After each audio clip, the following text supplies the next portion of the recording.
Bonjour les amis, bon je vais vous montrer comment remplacer un cardan sur un Dacia Duster de 2011 2x4 plus la révision de la boîte de vitesse automatiquement puisque je vais démonter le cardan, on va vidanger la boîte. Pour ceci il vous faudra en outillage hop, clé à choc avec douille de 17 pour démonter la jante ou une clé de 17 à pipe avec une rallonge, une douille de 32 pour démonter le cardan ici. Si vous n'avez pas de clé à choc, vous le desserrez roue par terre, autrement vous n'allez pas réussir. Il vous faudra une clé de 18 à pipe, une 18 plate pour démonter les deux vis d'amortisseur que je vous montrerai tout à l'heure. Moi je ne prends pas de clé à pipe de 18, je prends une douille de 18 puisque j'ai la clé à choc. Une clé de 10 à cliquette pour démonter la tôle de protection en dessous moteur pour avoir accès au bouchon de vidange de boîte. Et moi, pas de bol, la dernière fois j'ai démonté, les vis sont cassées dedans, donc j'ai été obligé de repercer et j'ai mis des vis de 13 à la place, donc je prends une clé de 13. Il vous faudra aussi une clé à vidange pour moteur Renault, hein, pour le petit carré ici. Il vous faudra aussi un petit embout Torx, alors moi j'ai utilisé du, désolé, 27, pour démonter la vis qui tient sur le pare-choc. Un récipient pour récupérer les 2 litres d'huile. Hop. Pour ceci, je vais vous montrer le dessous de la voiture vite fait. La clé Torx, elle va ici. Pour avoir accès aux deux vis de 10 qui sont cachées derrière le pare-choc ici, moi j'ai percé là. Il y en a une là. Une autre ici. Et les vis qui ont cassé et qui cassent souvent, je suppose, c'est celle que j'ai mis ici en 13. D'accord ? Et il y en a des deux côtés. Voilà. Le bouchon de vidange il se trouve ici, hein, que vous n'avez pas accès par là. Donc du coup, je vais enlever la tôle pour avoir accès au bouchon et vous montrer comment faire. Bon voilà, la tôle est démontée. Elle est ici. Hein. Hop. On remet la voiture. On met la gamelle en dessous. La boîte de vitesse et le bouchon, il est ici. Voilà, vous desserrez le bouchon, vous laissez couler jusqu'à temps qu'il n'y ait plus d'huile. Et après, on s'occupera de démontage du cardan. Ma vidange est finie.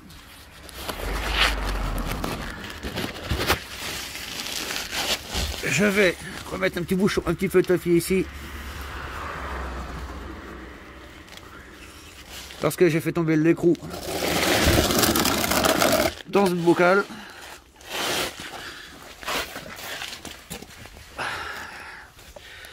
Il faut que j'arrive à le trouver.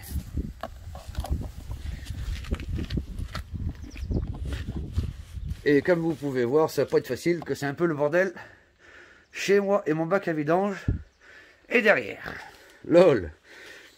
Mes copains, les copains du Diag, mes potes, mes potos, ils vont se foutre de ma gueule.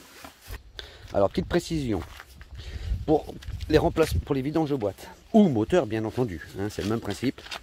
Voilà, j'ai récupéré mon bouchon et comme vous pouvez le constater, il y a un joint en cuivre à écrasement. Attention, quand vous remettez le joint neuf, il y a un sens. Je ne sais pas si vous allez le voir.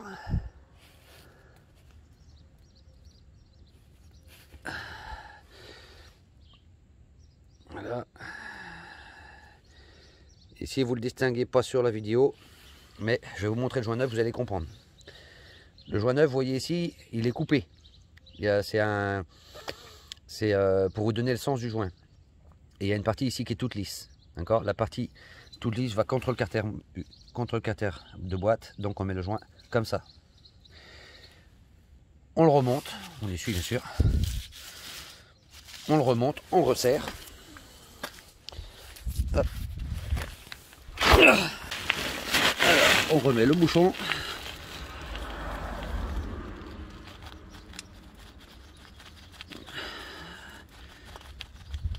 Hop.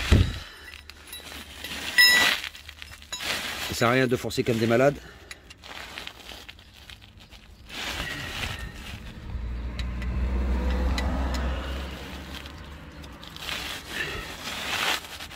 Voilà, le joint il s'écrase.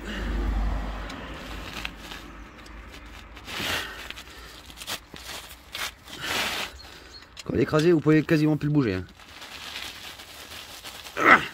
Pas plus, parce que c'est un coup à casser le filetage de la boîte. Bon, ceci dit, maintenant à partir de là, vous pouvez remonter la tôle. Hein. Un coup de nettoyage autour du bouchon pour l'huile et tout ça. Hein. Bon, moi j'ai un résidu d'huile ici, c'est quand j'ai fait le cardan côté passager. Et j'avais nettoyé, mais ça a dû rester sur le support ici. Donc là, je vais renettoyer. Parce que j'ai pas de fuite au niveau du cardan. Comme vous pouvez le constater, le cardan est tout neuf aussi. Hein, la différence qu'il y a sur celui côté passager conducteur, que celui-ci il est tenu avec le palier ici. Il y a juste une vis de 13 à enlever là-bas et le cardan il tombe tout seul.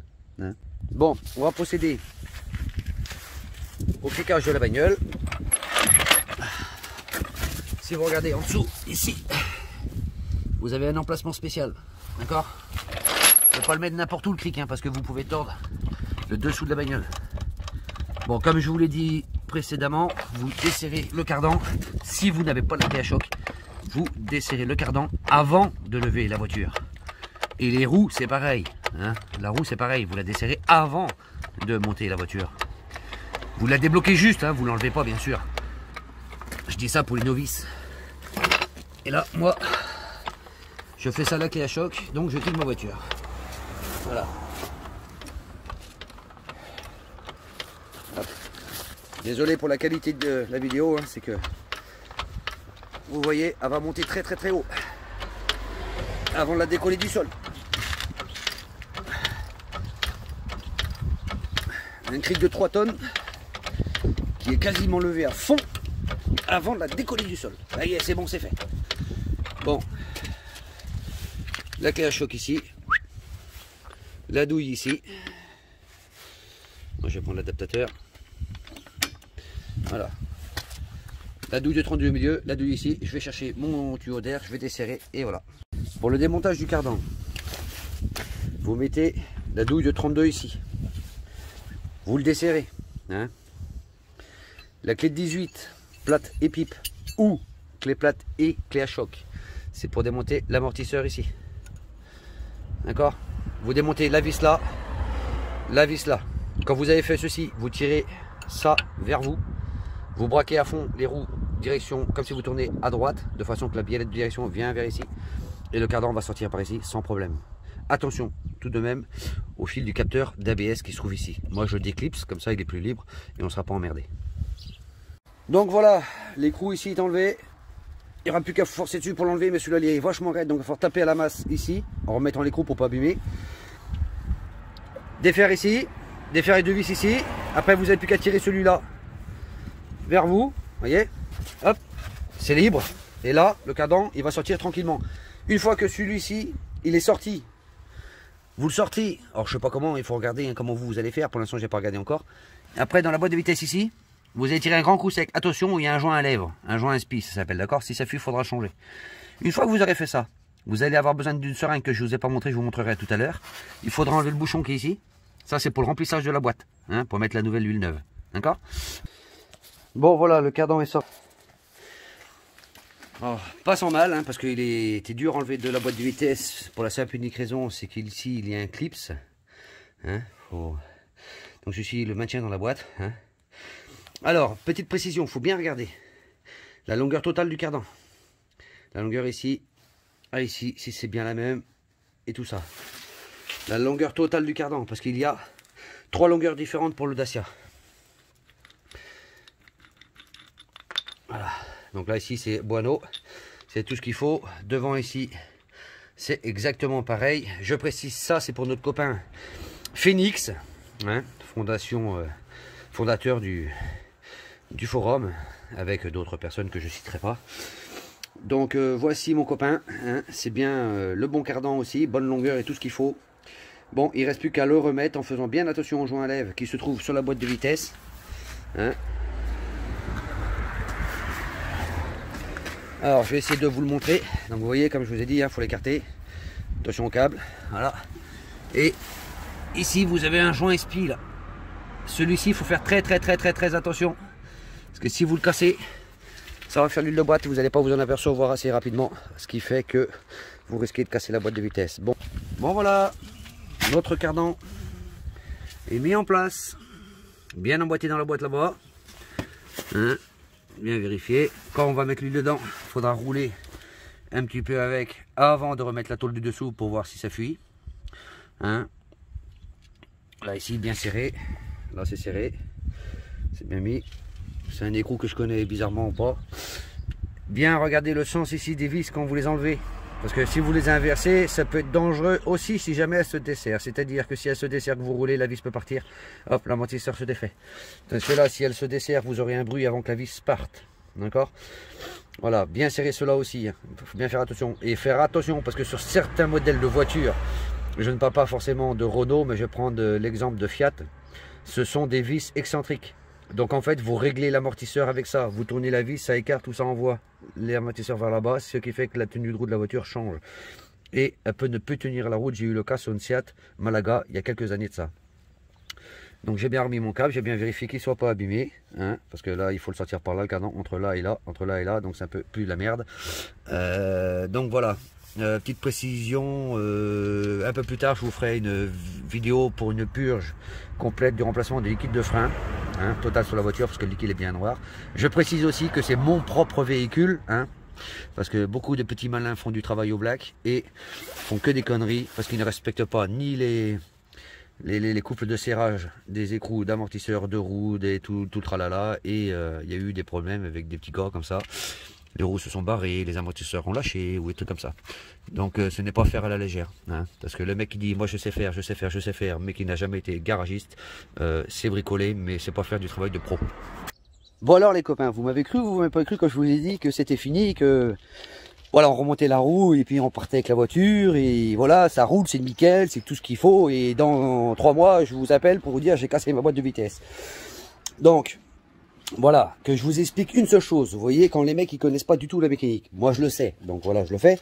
Mais les gars qui ne connaissent rien du tout, ils font leur mécanique tout doucement dans la journée, ils bricolent, ils arrivent à réparer leur bagnole, mais c'est du provisoire. Là, vous voyez, j'ai remplacé le cardan. On est tous d'accord? Voilà. Petite blague aux copains qui vont dire, ouais putain, mais c'est pas un pro lui parce qu'il fait que des conneries. Non, je rigole, je plaisante. Là, je remonte la roue, je pars. J'ai pas oublié un petit truc, les gars. Vous êtes sûrs de vous? Bon, que je vous explique une seule chose. Je vous ai dit tout à l'heure que j'allais vous montrer un truc. Au tout début de la vidéo, que je vous ai dit que je vous montrerai qu'à ce moment-là. La vidange de boîte a été faite. Donc si je mets pas d'huile, la boîte a fait quoi? Elle casse. Donc maintenant, je vais vous montrer qu'est-ce que c'est la seringue. Et la viscosité d'huile à mettre dans le duster qui est préconisé par le constructeur. Moi, j'ai pris de la module. Je vais vous montrer de la 75-80. Hop, je change la vidéo. Il y va 2 litres. Je suis désolé, je suis sur le bord de la route. Hein. Et la seringue pour mettre l'huile, c'est ça. Vous voyez, vous choisissez soit celle-là, soit l'autre. Qui est coudée, vous voyez, suivant le type de boîte de vitesse. Moi, dans l'occurrence, sur celle-ci, ce sera la droite que je vais visser ici au bout de ma seringue. Hop, je contrôle quand même qu'il n'y a pas de la merde dedans. La dernière fois, c'est mon fils qui l'a utilisé. Voilà. Bon, désolé pour vous, mais je ne vais pas pouvoir vous montrer comment je fais pour la remplir. Ça va être compliqué. Là, vous tirez ça à fond. Vous voyez, là, il me faut des deux mains, donc il faut que je pose le téléphone. Je tiens ici, et puis je desserre ça. Je mets l'huile dedans, je referme. Une fois que c'est fait, dans le trou là-bas, je remplis.